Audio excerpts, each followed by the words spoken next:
మొదటిగా మధ్యవర్తి అంటే ఏంటి? మధ్యవర్తి అంటే ఏంటి? మధ్యవర్తి అంటే ఇరు వర్గాలకు వాదనొచ్చింది. ఇరు వర్గాలకు ఏమొచ్చింది? వాదనొచ్చింది. ఇప్పుడు వీరిద్దరిని సమాధానపరచాలి. వీళ్ళని పెద్ద అంటాం. ఏమంటారు? పెద్ద అంటాం. ఎందుకు? సమాధానపరిచే వ్యక్తి. కాబట్టి ఈ వ్యక్తిని పెద్ద లేదా మధ్యవర్తి అంటాం. సమాధానపరిచే వ్యక్తిని. అలాగే దేవునికి మనకి మధ్య ఏమొచ్చిందంటే విరోధం వచ్చింది. ఈ విరోధం వచ్చినప్పుడు దేవునిని మనుషులను సమాధానపరచాలి. దేవునిని సమాధానపరచటం మనుషుడు వల్ల అయ్యే పనేనా? కాదు. మనుషుడిని సమాధానపరచడానికి దేవుడు వచ్చి సమాధానపరచగలడా అంటే, పాపి అయిన మనుషుని దగ్గరికి నీతిమంతుడైన దేవుడు రాడు, ఉండడు. కాబట్టి నరుడైన దేవుడు, మధ్యవర్తి ఎవరు? నరుడైన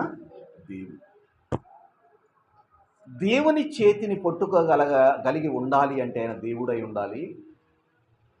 మానవుని చేయి పట్టుకోగలగాలంటే ఆయన మానవుడై ఉండాలి. ఒకవేళ దేవుడే మానవుని చేయి పట్టుకుంటే మానవుడు బ్రతుకుతాడా? బ్రతుకుతాడా? దేవుడు ఒక మాట అంటూ ఉంటాడు మోషేతో. మోషే అనుకున్నాడు, అయ్యా నిన్ను చూడాలని ఉంది, నిన్ను చూడాలని ప్రార్థన చేశాడు మోషే.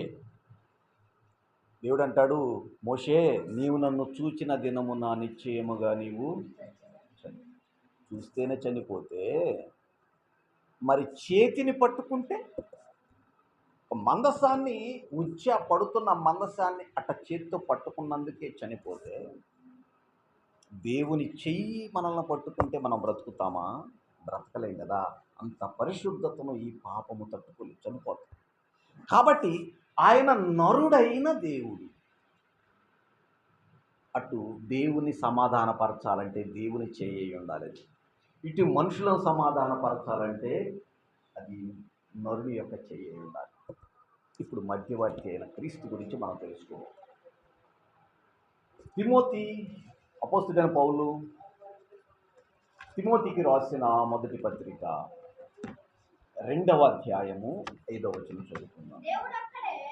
దేవుడు ఒక్కడే, దేవునికి నరులకును మధ్యవర్తియు ఒకడే, ఆయన క్రీస్తు యేసు అను నరుడు.